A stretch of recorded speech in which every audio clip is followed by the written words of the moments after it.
Hello guys. Welcome to my channel where interesting stories of love, communication, and empathy are told. If you're new here, don't forget to like this video, subscribe to the channel, share it with your friends, and drop your thoughts in the comment section below. Your voice matters here. Amara sat at the kitchen island, fingers dancing over a glossy bridal magazine, eyes gleaming with excitement. Her voice rose with delight as she described the cascading orchids she wanted hanging from the ceiling, the custom designer gown from Milan, and the celebrity chef she'd already messaged for a tasting session. Across from her, her father, Mr. Obinna Nwankwo, calmly stirred his tea, the corners of his eyes soft but shadowed with concern. It wasn't that he didn't want to see his only daughter walk down the aisle like a queen. It was that the numbers she quoted rattled something deep in his chest. 19 million naira, Amara? He asked gently, setting his spoon down. My dear, that's not a wedding. That's an election campaign. She laughed, thinking he was joking. But when she looked up and saw his expression, kind but unwavering, her heart sank. Daddy, this is my only wedding. My dream. You always promise to give me the best, she whispered, blinking rapidly.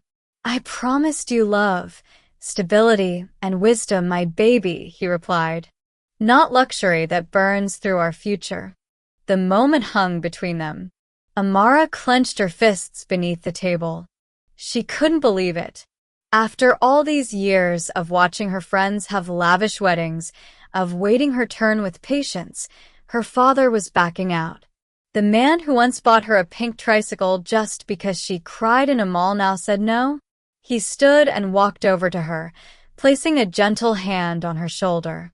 Let's make it a beautiful, meaningful wedding. Intimate. A reflection of your love, not just your taste. His voice held the kind of wisdom only years could carve, but all Amara felt was betrayal.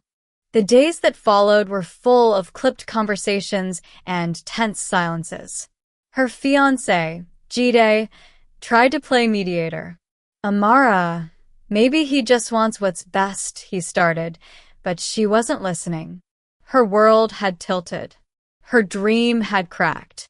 She had grown up believing that a father's love showed in sacrifices, so why wasn't this one? Amara's mother tried, too.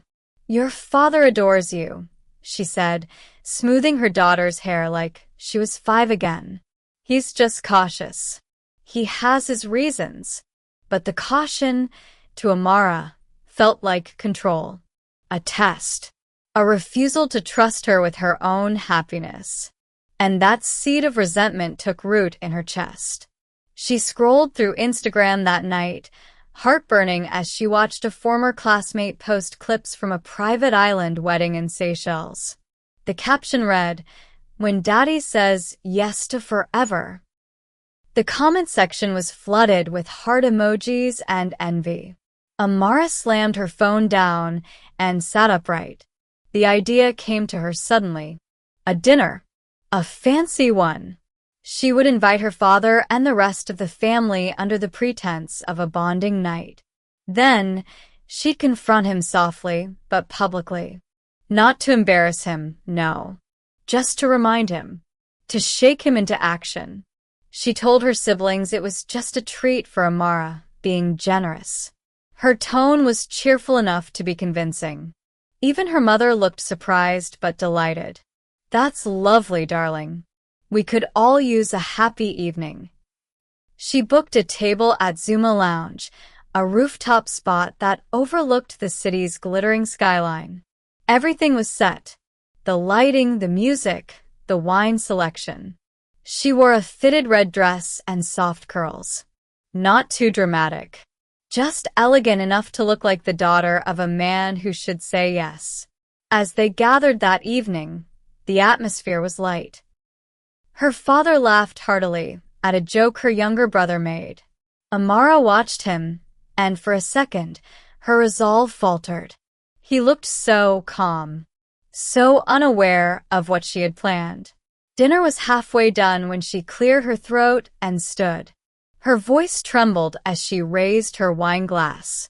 "I just wanted to say something," she began. "To thank you, Daddy, for being such a strong figure in our lives. But I also want to be honest tonight." Everyone turned. Conversations dropped. Forks paused. Her mother's brow furrowed slightly. "I feel let down," she said, now looking directly at her father. "All my life, I've believed that you would support me in my dreams. And now, at the most important moment of my life, you've pulled back. You say it's caution. I say it's control. Why, Daddy? Why can't you just believe in me?" The silence afterward was deafening. Her father stared at her, eyes misty but unreadable. Her brothers looked from one to the other, confused and tense. Her mother inhaled sharply but said nothing. Finally, Mr. Obinna rose from his seat. He didn't speak. He didn't argue. He placed his napkin on the table, nodded once, and walked out of the restaurant. The glass door closed behind him with a quiet finality. Amara's stomach flipped. That wasn't how she'd expected it to go. She imagined tears, maybe a quiet apology, or even a promise. Not silence. Not that heavy, wordless exit. The rest of the dinner was a blur. No one touched dessert. Her mother left early. That night, Amara lay awake, replaying the moment over and over again. Why hadn't he said something? Why hadn't he fought for her dream, or at least defended his choice? The next day came with no calls. The day after that, still nothing. Her brothers texted, asking what that dinner was all about. Her mother sent a single message. "Your father is quiet. I don't know what to say." The silence began to feel like a punishment, like a door slowly creaking closed. Guilt crept in, curling around her like morning fog. But pride held her mouth shut. He should have said something, she kept thinking. He should have explained himself. By the fourth day, Amara scrolled through her father's contact, her thumb hovering above the call button. She didn't press it. Not yet. Something still bristled in her chest, a tangled knot of shame and stubbornness. But what she didn't know was that a truth bigger than both their silences was already unraveling in the shadows quietly, delicately, like a ribbon slipping through old fingers. A truth that would explain everything and change the way she saw her father forever. Amara hadn't spoken to her father in 4 full days, and the quiet was no longer empowering. It was unsettling.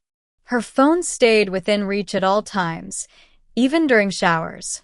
She hoped it would buzz with a message from him, even an emoji. But nothing came. The silence stretched like a rubber band at its limit. She paced at her apartment, sometimes staring out the window at the city lights below, wondering if she had gone too far. Her fiancé, Jide, tiptoed around the subject. He brought her tea, stroked her back in silence, but never said, "You were wrong." Perhaps he was scared she'd snap, or maybe he was just as unsure as she was. That weekend, her older brother, Ikenna, came over with his usual humor. "So you decided to give Daddy an Oscar-worthy ambush?" he asked, raising an eyebrow. "I thought we were coming for dinner, not a reality TV showdown." Amara didn't laugh. "I just wanted him to understand how deeply I felt. I didn't mean for it to go like that." Ikenna sat down. "He hasn't left the house since. Just sits in the garden. Not even football on TV can drag him in.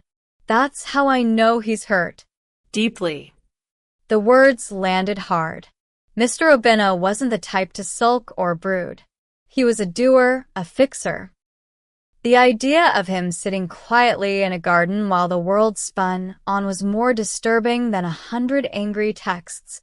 On Sunday, Amara's mother invited her over. "Nothing formal," she said on the phone. "Just lunch. Your father may, or may not be there. She dressed with care, choosing a blouse he had once complimented. She told herself she wasn't going there to apologize, just to talk, perhaps even defend herself further if needed. But her hands trembled as she applied mascara. The house smelled like old memories. Stew bubbling, faint scent of palm oil in the air. She stepped into the sitting room, half expecting to see her father reading his newspaper. But the sofa was empty. Her mother gave her a quiet hug. "He's in the back," she said. He's not angry. He's disappointed. There's a difference. Amara swallowed.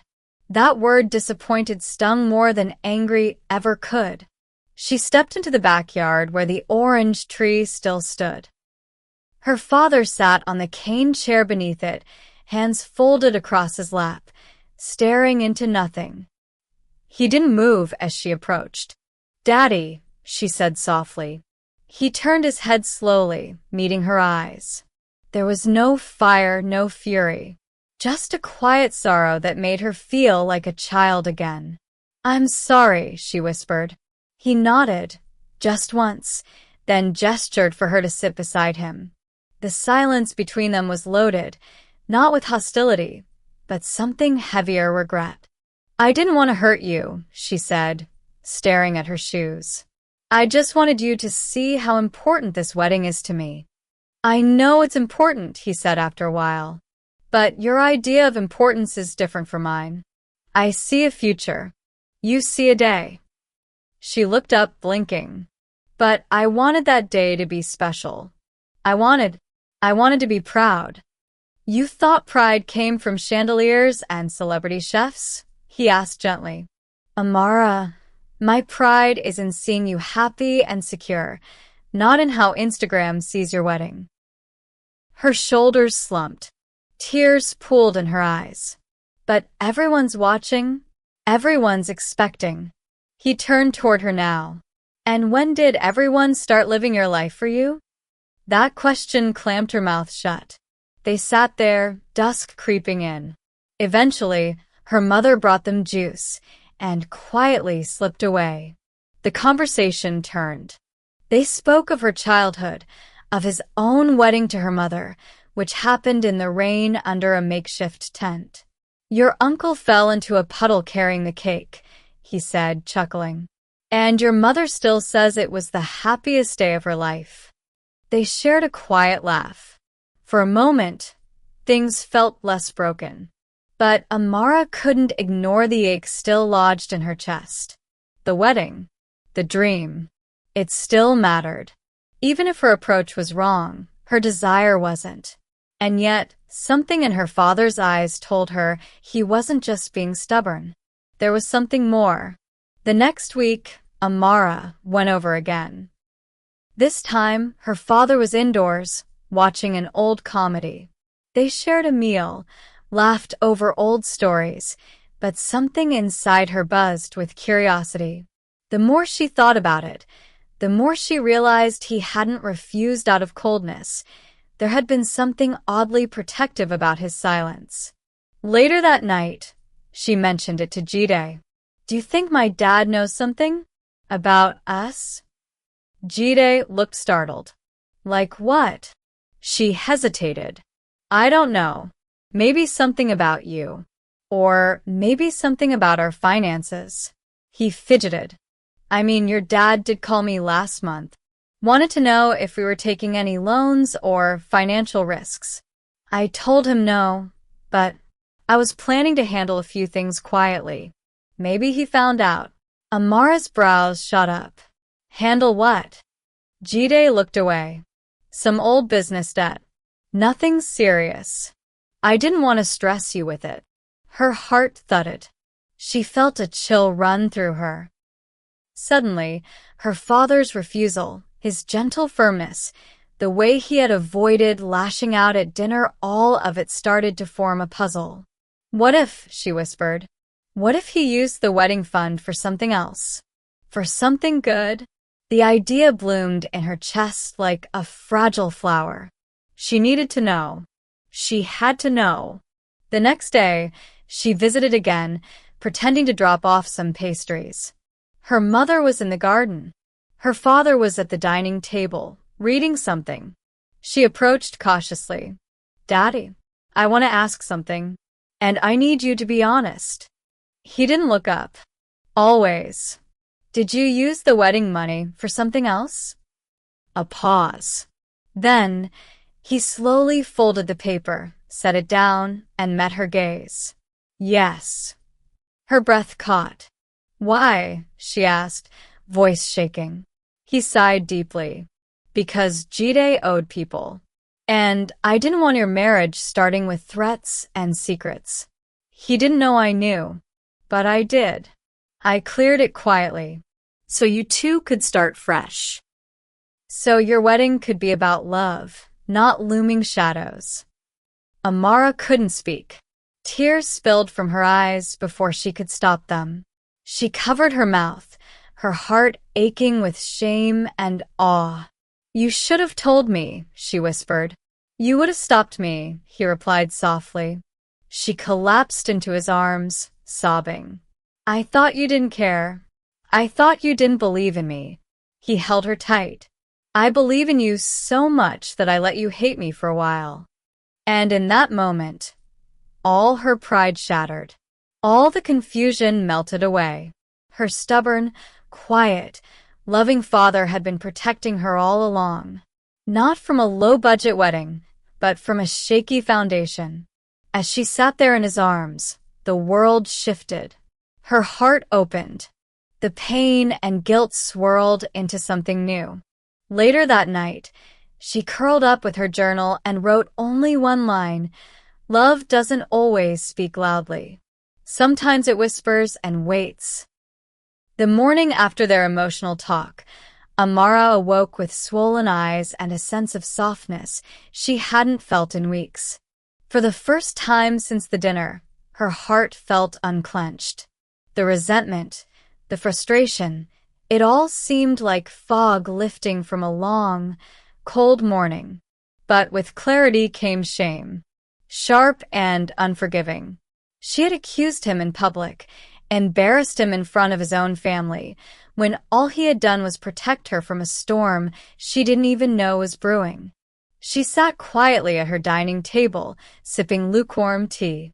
Jide stood by the kitchen sink, silently rinsing a mug, careful not to speak unless spoken to.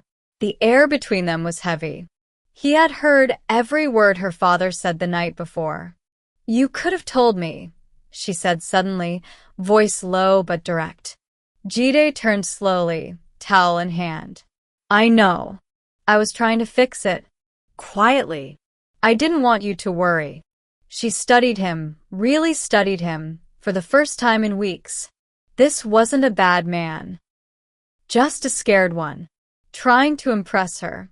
Trying to stand tall in front of a woman who had always seemed so sure of herself.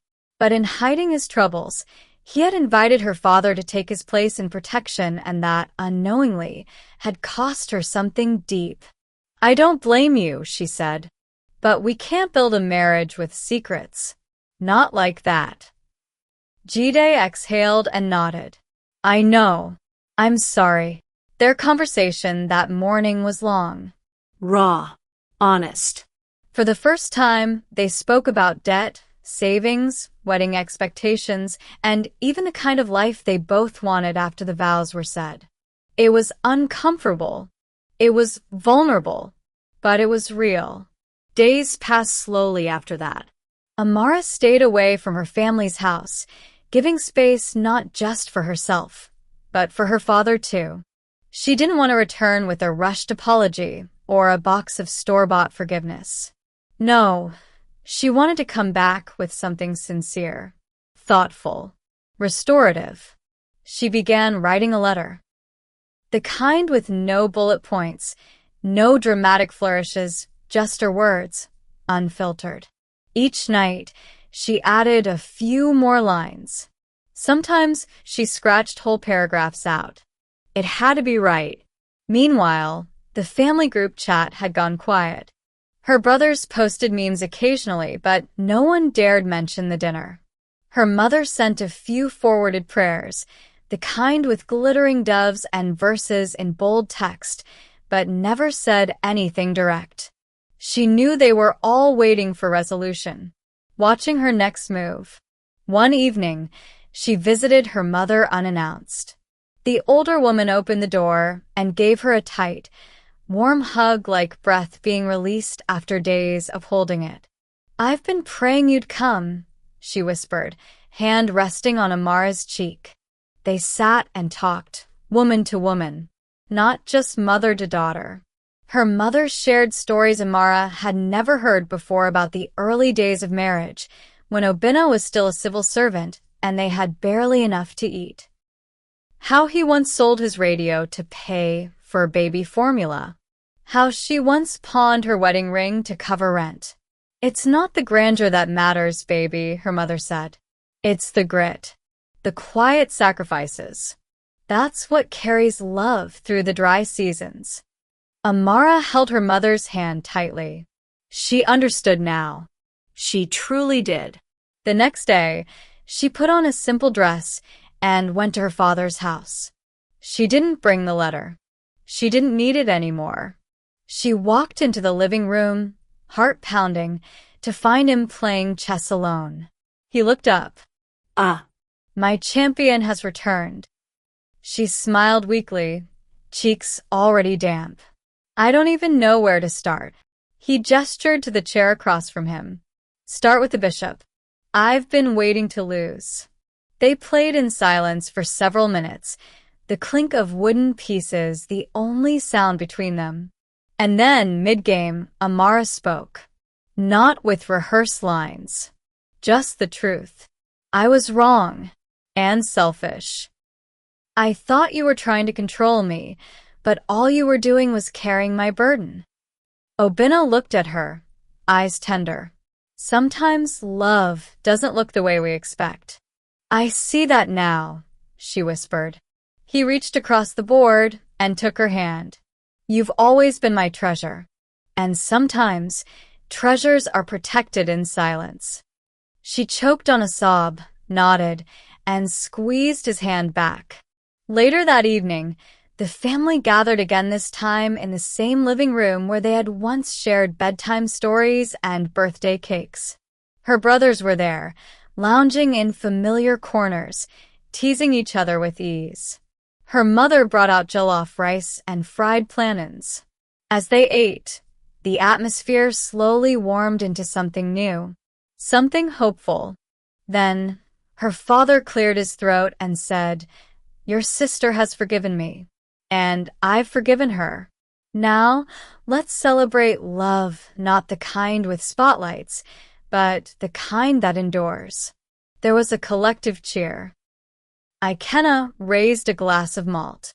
To silent chess games and smart daughters. Laughter echoed through the room. Amara felt something bloom in her chest like a rose opening at dawn. But that night, lying in bed next to Jide, she asked softly, "Do you still want the big wedding?" He turned to her, brushing hair from her face. "I just want you. If it's a backyard barbecue or a cathedral. I just want a day that reflects us." She smiled. "Then let's plan something beautiful, something real, something we can afford and remember forever." They both agreed to cancel the extravagant plans. No hall with golden staircases. No live performance from imported artists. Instead, they would host it in the family garden under that same orange tree where her father once gave her the truth without raising his voice. But before anything else, Amara had one more thing to do. She sat down one morning and wrote a new invitation list. Not for guests, but for peace. She wrote her father's name at the top, circled it in red, and whispered, "You're my foundation." Jide, watching from the couch, gave her a nod. "You've changed," he said. "I've grown," she corrected, smiling. And indeed she had. In the span of a few tense, humbling weeks, she had learned that love wasn't about glitter or goo. Tor spoke about unity and understanding. Amara leaned her head against her father's shoulder and sighed. He turned slightly and kissed the crown of her head. "Proud of you, my daughter," he whispered. She didn't need a mansion wedding anymore. That moment alone, quiet, warm, sacred, was everything.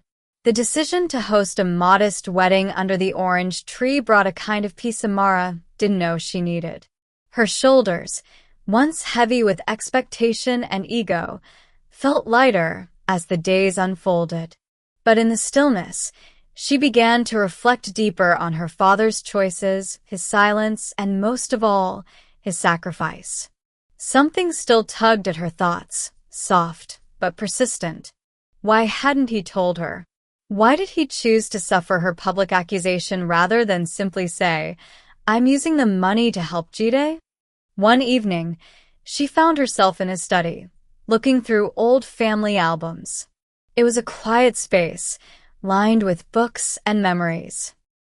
On the shelf was a framed letter, aged and yellowed, but carefully kept.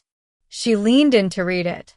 It was addressed to her father, written decades ago by his father, Amara's late grandfather.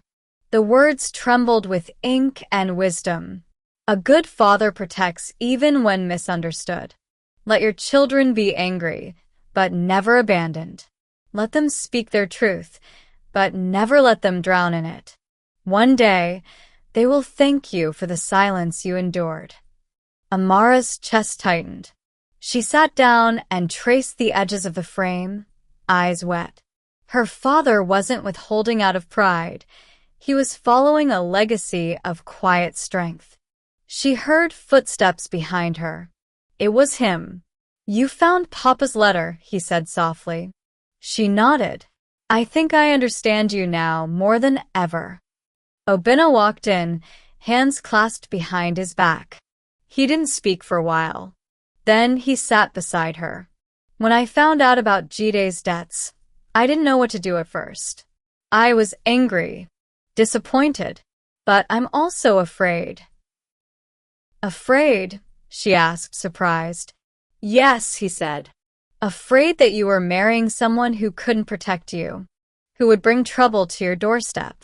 But then I looked at him, and I saw something familiar. I saw myself. Amara tilted her head. "I also had debts," he admitted. "When I married your mother, I was proud. I didn't tell anyone. But my father, your grandfather, paid them off. Quietly. He told me, 'You don't owe me money. You owe me a stable home for your children.'" Her heart clenched. The generational echo of sacrifice was loud now. She could hear it. "So, you did the same for Jide?" He nodded. "Not because I think he's perfect, but because I see in him a man trying to do right. He just needs time. And I'd rather your marriage start on a clean slate than on hidden cracks." She looked at him with so much love, so much reverence, it almost hurt. "I wish I knew. I wish I hadn't embarrassed you that day." He smiled. "I would have done it again, Amara.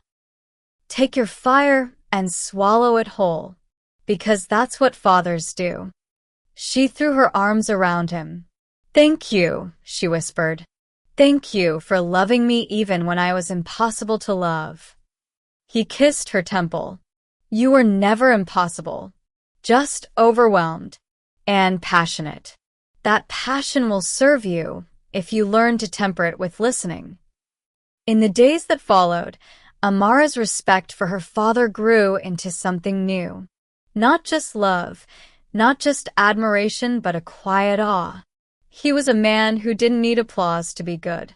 A man who didn't explain his kindness loudly. A man who chose legacy over validation. She decided to surprise him. One afternoon, while her parents were out, Amara went to the garden.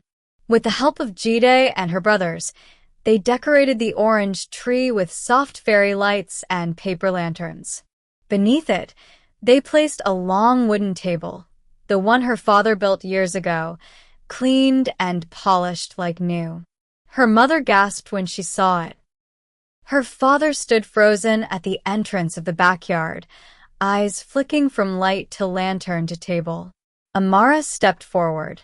We wanted to honor the man who taught us what love really looks like. She held out a small wooden box. Inside was a watch, simple, classic, engraved with the words, "Thank you for your silence." Her father blinked, speechless. His lips trembled, but he said nothing.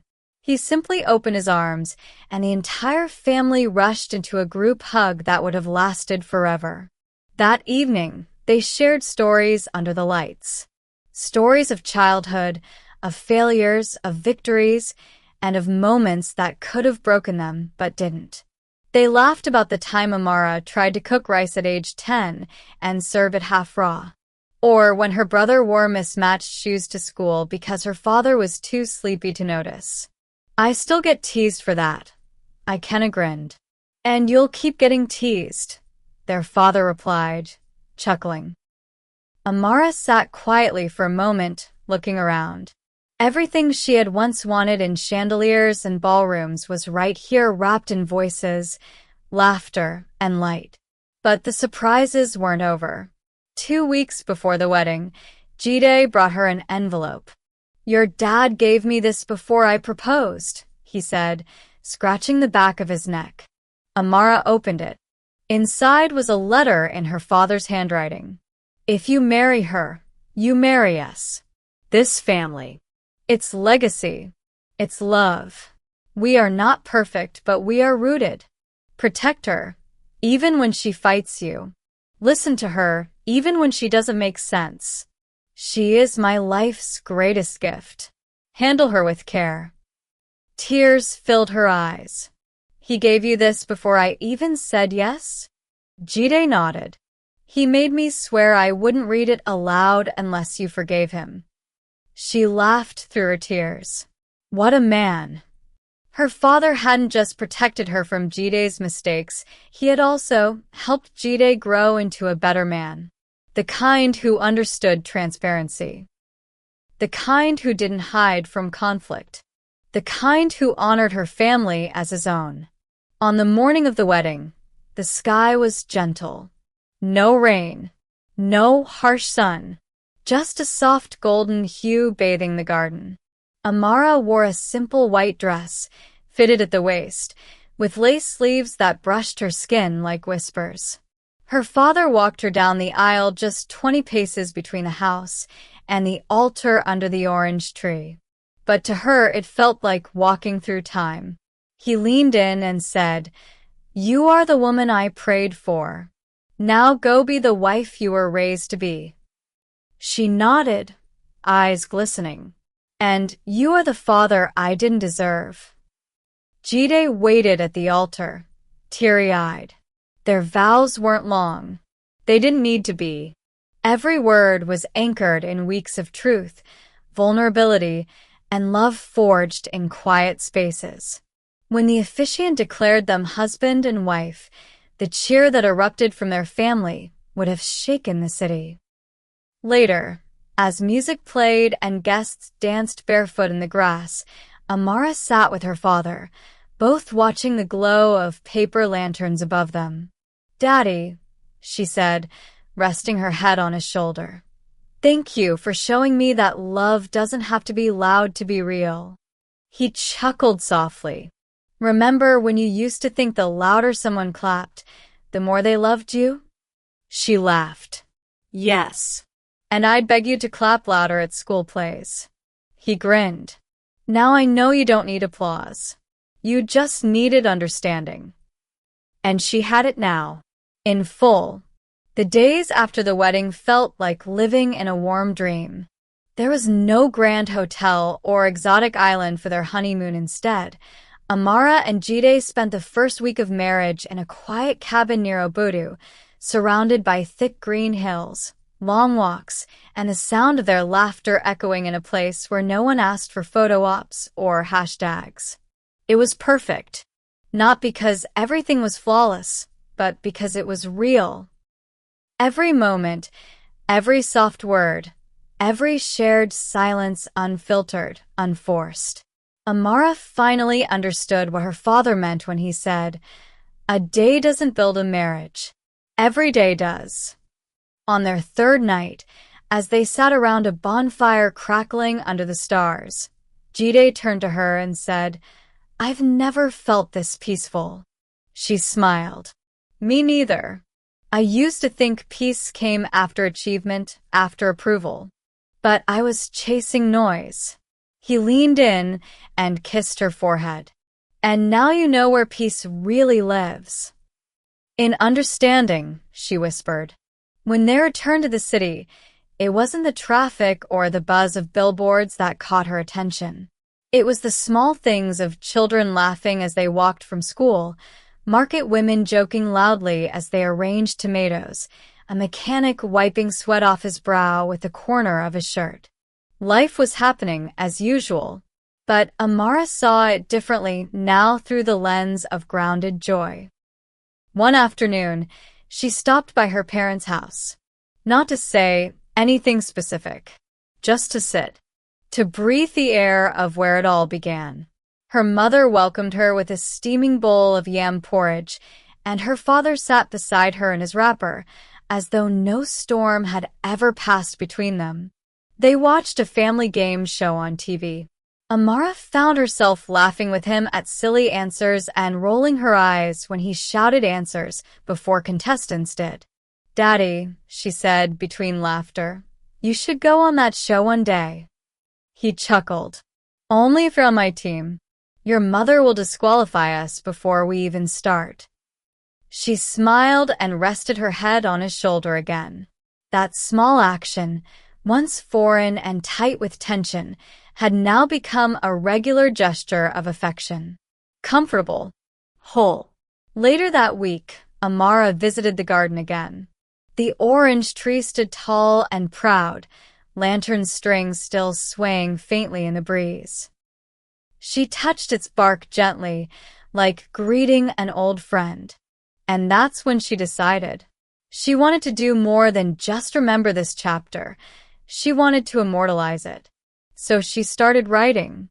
Not a social media post, not a wedding vlog, but a book. A collection of letters to her future daughter. Each letter told a story. Of pride.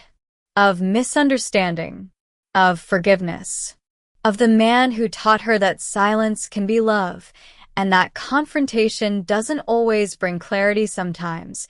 It only buries the truth.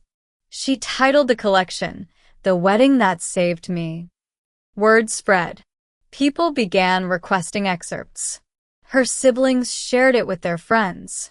Even her mother beamed with pride when she printed the first mock cover. But her father, he just held the pages silently and said, "You listened. That's all I ever prayed for." As the weeks rolled into months, Amara's marriage blossomed not because they avoided storms, but because they knew how to walk through them together. She and Jide had their arguments, sure. But now, their voices didn't rise as quickly. Their silences weren't weapons. They learned to pause, reflect, and return not with fire, but with grace. One evening, they hosted a small dinner in their apartment. Her father sat across from her, slicing roasted chicken while teasing her about always forgetting to season gizzards properly. "Some wife you are," he laughed. "Some father you are," she replied, giggling, "always comparing my cooking to Mummy's." "Then maybe I'll just move in here," he teased. The room erupted with laughter. But amid the joy, Amara noticed her younger cousin sitting quietly in a corner, scrolling her phone, shoulders tense. She reminded Amara of herself months ago, restless, proud, unsure where love ended and control began. After dinner, she sat beside the girl. "You okay?" "I don't think my dad gets me," her cousin murmured. "He's always acting like I'm wrong, like I don't know what I want." Amara placed a gentle hand over hers. "Maybe he's just scared. Sometimes, silence isn't disapproval, it's protection." Her cousin blinked at her. "How do you know?" Amara looked over at her father, who was now arguing about football with Jide. Because I once made the mistake of yelling at a man who had just saved my future. And he let me yell, without defending himself. There was a long pause. Then the girl whispered, "That's deep." Amara smiled. Love usually is. In the months that followed, Amara and her father's bond became even stronger. They scheduled monthly coffee dates, sometimes in silence, sometimes full of jokes. She helped him organize old files. He helped her build her new blog series. He even recorded a short audio with her for her first podcast titled, "The Wedding That Wasn't Grand But Gave Me Everything." It went viral within hours. People from around the world messaged her thanking her for the story, for the lessons, for reminding them that love isn't always noisy and that healing doesn't have to come with fanfare. One message stood out. "I haven't spoken to my dad in 6 years. After watching your story, I called him. We talked for 2 hours. Thank you for giving us that chance." Amara read it aloud to her father. He nodded, eyes moist. "You see," he said, "sometimes our biggest blessings come from our deepest pain." She nodded. "And from the people we misunderstood the most." As the first anniversary of their wedding approached, Amara returned to the orange tree with Jide. They brought a picnic basket and a Bluetooth speaker playing soft highlife music. She leaned against him, eyes closed, breeze dancing through her hair. "I want our children to know all of this one day," she said. "Not the wedding, the lessons." He kissed her forehead. "Then they'll be rich in wisdom, because their mother lived it." She reached into her bag and pulled out a printed copy of her book, now officially published. On the first page, it read, "For my father, who said the most by saying the least, and for every daughter learning that love wears many faces." Moral lesson. Miscommunication can fracture even the strongest bonds, but love, when rooted in kindness and clarity, always finds its way back home. Amara's journey reminds us that true understanding requires humility, and sometimes the silence we misinterpret is the deepest form of protection. Whether you're a parent or a child, a partner or a sibling, pause, listen, speak with grace, and trust in love's quiet power. You've got this. If you love this story, don't forget to like this video, subscribe to the channel, share it with your friends. Drop your thoughts and lessons in the comment section below. Your voice matters here. Thank you for watching.